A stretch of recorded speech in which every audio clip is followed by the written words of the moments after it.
Mesdames et messieurs, mes chers amis, cher Wilfried, s'il y a bien un moment où nous devons nous parler franchement, c'est celui que nous vivons aujourd'hui. Jamais l'Europe n'a été aussi nécessaire. Et jamais elle n'a été aussi en danger. Jamais autant de pays n'ont voulu adhérer à l'Europe. Et jamais le risque d'explosion de l'Europe n'a été aussi grand. L'Europe est face à une situation extraordinairement dangereuse. Si nous voulons entre nous trouver un accord, et il le faut, nous devons avoir le courage de poser un diagnostic juste.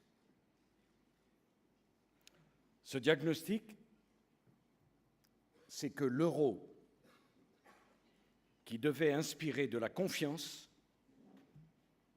n'inspire pas cette confiance. Le diagnostic, c'est que l'Europe, qui devait protéger les peuples,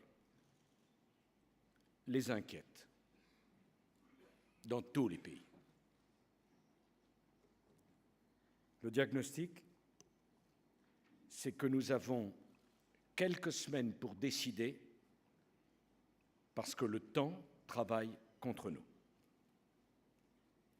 Si on n'est pas d'accord sur cela, je crains que nous ne soyons d'accord sur rien. Voilà pour le diagnostic. Comment s'en sortir? D'abord, oui, cher Wilfried Martens, ici à Marseille, dans la ville de mon ami Jean-Claude Gaudin, je veux le dire, n'ayons pas peur des mots, nous devons refonder l'Europe, nous devons repenser l'Europe. Pourquoi? Parce que si nous n'avons pas le courage de le faire, les mêmes causes produiront les mêmes effets. Si nous n'avons pas le courage de le faire, les peuples européens se tourneront vers nous et nous diront « Décidément, vous ne voulez rien entendre, décidément, vous ne voulez rien comprendre. » Je suis profondément engagé dans le combat européen. Et plus les années passent, plus je crois en l'Europe.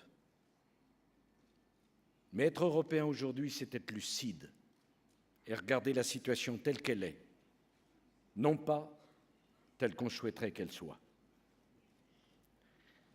D'abord, une première remarque sur l'Allemagne et sur la France. Je voudrais que nos frères des autres pays européens comprennent quelque chose. L'Allemagne et la France, nous avons connu 70 ans d'affrontements meurtriers, sauvages, barbares. Et ces 70 années ont failli emporter l'ensemble du continent européen et même le monde. C'est une histoire que nous partageons avec nos amis allemands. La géographie et l'histoire ont fait de l'Allemagne et de la France des voisins, des partenaires, qui doivent trouver les moyens de leur entente.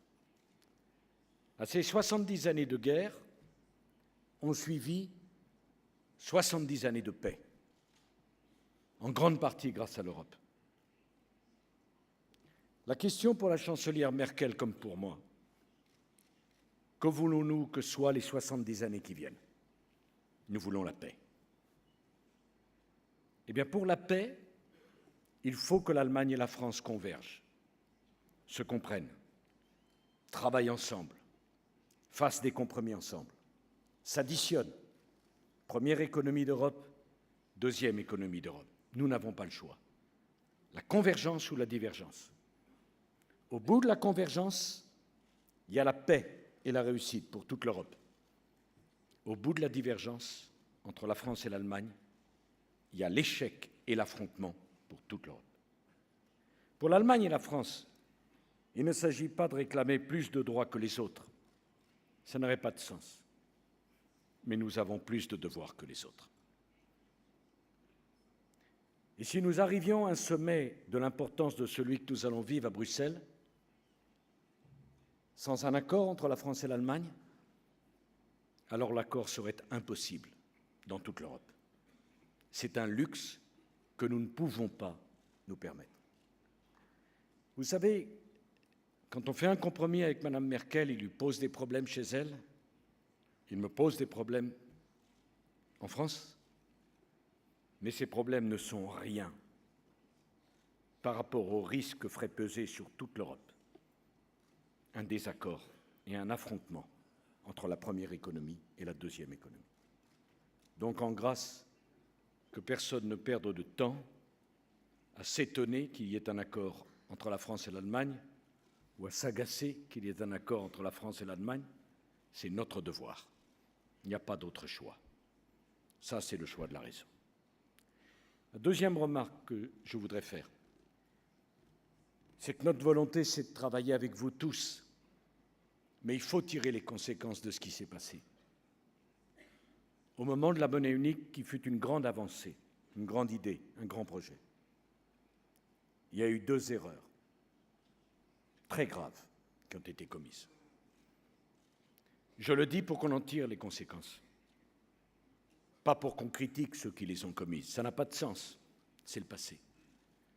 La première de ces erreurs, c'est d'avoir voulu une monnaie unique sans prévoir une gouvernance économique. Pendant 10 ans, les économies de la zone euro, au lieu de converger, ont divergé. Nous ne pouvons plus nous permettre ce luxe. La deuxième erreur qui a été commise, c'est que des pays ont adhéré à la zone euro alors qu'ils n'y étaient pas prêts. Sur le moment, on a fait comme s'il était possible d'oublier les réalités. Mais les réalités vous rattrapent toujours. Et aujourd'hui, ces pays qui sont nos frères, nos amis et que nous devons aider, souffrent beaucoup et auraient moins souffert si à temps les décisions avaient été prises. Les conclusions à en tirer sont simples. Plus de solidarité dans la zone euro, plus de discipline dans la zone euro, plus de gouvernance dans la zone euro. Chacun, je crois, peut faire ce constat. Reste un problème. Quand faut-il le décider? Mes chers amis, tout de suite. Plus nous tarderons à prendre cette décision, plus elle sera coûteuse et moins elle sera efficace. Chacun, naturellement, peut avoir ses convictions, peut avoir son avis, peut présenter ses demandes. Tout le monde a des problèmes. Et la situation politique n'est facile dans aucun pays. Mais chacun peut comprendre que si vendredi nous n'avons pas un accord, il n'y aura pas de seconde chance.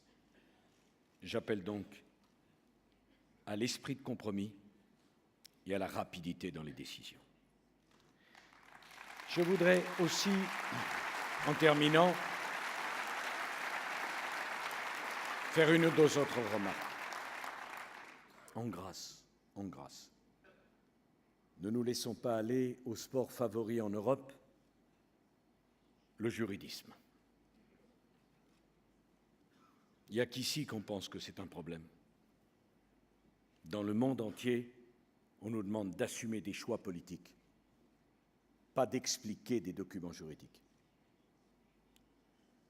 L'Europe sera à 28 avec nos amis croates. Les 28 ont vocation à adhérer à l'euro, à l'exception de ceux qui l'ont demandé expressément. Je pense aux Anglais et je pense aux Danois. Mais le problème aujourd'hui, ce ne sont pas les méthodes de fonctionnement des 27 devenus 28. Ce sont les méthodes de fonctionnement des 17. La volonté de la chancelière Merkel comme de moi-même, c'est une réforme des traités, parce que comment dire au peuple d'Europe, la situation est grave, il faut repenser l'Europe et considérer qu'on s'en sort en signant un petit protocole. La cohérence n'est pas tout dans la vie politique, mais la cohérence, ça compte dans la vie politique. Lequel parmi vous peut retourner chez lui en disant à ses concitoyens « on a compris, il ne faut rien changer ». S'il faut changer les traités, parce qu'il faut des changements structurels. Notre volonté, c'est que ce changement ait lieu à 27, voire à 28, que personne ne soit laissé derrière. Mais notre volonté plus grande encore, c'est que personne ne s'oppose à la réforme nécessaire de la zone euro. Nous voulons les 27.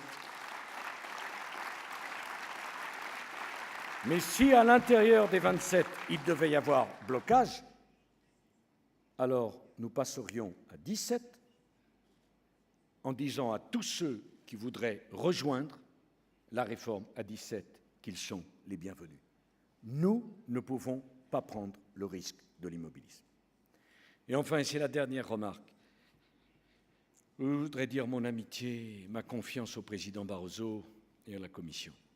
C'est tellement simple de critiquer une institution et de la faire ou d'essayer de la rendre coupable de toutes les difficultés.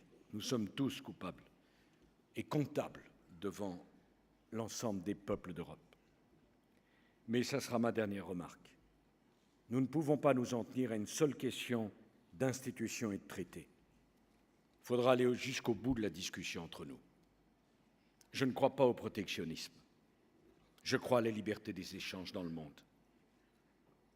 Mais je veux une concurrence loyale. Et je souhaite qu'on arrête de considérer qu'il est normal de faire rentrer en Europe des produits qui ne respectent aucune des règles que nous imposons à nos producteurs, à nos agriculteurs et à nos éleveurs. S'il faut protéger le consommateur européen en imposant des règles à nos producteurs, le consommateur européen est aussi en danger quand on importe en Europe des produits qui ne respectent aucune des règles que l'on impose aux nôtres. Oui à la concurrence, non au protectionnisme, mais une concurrence loyale. Et l'Europe ne peut pas être la zone la plus ouverte du monde qui ne traduit pas le mot réciprocité dans ses discussions commerciales. C'est un sujet, à mes yeux, essentiel. Je souhaite également que nous, ensemble, nous repensions les questions de la concurrence. La concurrence a fait progresser les choses. Mais si on fait une monnaie unique, si on fait un marché unique, si on fait une zone unique, ne doit-on pas poser la question de savoir si la concurrence ne doit pas être regardée dans l'ensemble de cette zone et non pas marché par marché? Ce sont des sujets essentiels. Je ne prétends pas, bien sûr, avoir la vérité, mais je souhaite qu'on en parle. Je souhaite également que nous parlions de la définition d'une vraie politique industrielle européenne. Comment se fait-il qu'on ait tant de mal à créer des entreprises européennes puissantes, alors même que partout dans le monde, des grandes entreprises viennent sur le premier marché du monde, qui est le marché européen? Et enfin, ne ressuscitons pas des débats qui ont disparu. Institutions communautaires ou État? Il faut les deux, ensemble. L'intégration de la zone euro se fera parce que les gouvernements légitimement élus ont décidé de le faire. Mais la surveillance de la zone euro, le contrôle de la zone euro et la sanction de ceux qui ne respecteront pas les règles seront mises en place par la Commission. Le débat fédéraliste-confédéraliste est un débat dépassé. Le débat des partisans du oui et des partisans du non est un débat dépassé. Il faut plus d'intégration dans la zone euro. Mais qui la mettra en œuvre, si ce n'est les chefs de gouvernement, conscients de leurs responsabilités? Voilà, mesdames et messieurs, mes chers amis, c'est un grand honneur de vous recevoir à Marseille. Je salue le secrétaire général de l'UMP, Jean-François Copé. Mais je veux vous dire une chose. Cet honneur, ce n'est pas simplement parce que, cher Wilfried, vous êtes là. Cet honneur, c'est parce que l'Europe, qui est peut-être la plus belle construction humaine jamais imaginée par les hommes, est un tournant. Un tournant qui peut engager sa vie même et sa pérennité. Et ce congrès peut être un congrès historique. Je souhaite que ça soit pour le meilleur et certainement pas pour le pire. Je vous remercie.